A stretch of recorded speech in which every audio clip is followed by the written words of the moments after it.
Hello everyone, welcome back to my YouTube channel. Another useful and informative video which is about how to fix iPhone camera and flashlight not working after iOS 17 update. So how to fix this issue? First of all, I will request to my all friends, please subscribe and share my YouTube channel. Press the bell icon for more latest videos, so do not waste any time. First of all, fix this issue. So how to fix this issue? When your flashlight and camera app not working, so you have, first of all, you have removed the flashlight from control center. When you see my iPhone's flashlight is add from in a control center, so then you have open the setting, then you have click on control center, then you have check on torch, so then you have remove from here.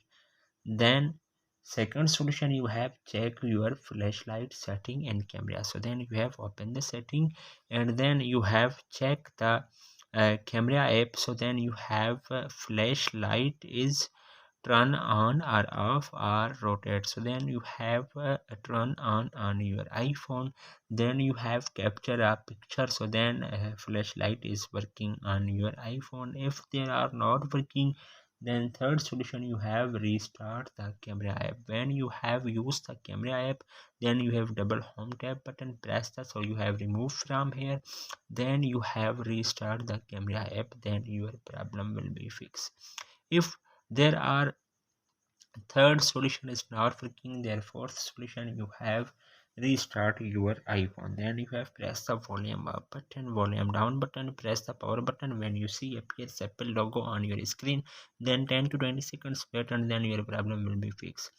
Then fifth solution, you have reset all settings, so you have guys open the setting and then you have click on general, so then scroll up, then you have click on transfer or reset, then you have click on reset or setting. iPhone given a passcode and then you have enter a passcode. Do not lose any data on your iPhone, only reset all setting on your iPhone. Then last solution, you have reset factory on your iPhone, then you have again open the setting, click on general, click on transfer or reset iPhone, then you have click on erase all content and setting, so then you have continue from here, then all remove data your personal on iPhone, so you have safely given on your USB or any other device you have collect from here, then your problem will be fixed and 100% working on your iPhone. So hopefully guys, after watching this video, you will all know. If you have any problem, so please let me know in the comments box. Thanks for watching, see you in the next video. Do not forget to subscribe and share my YouTube channel. Allah Hafiz.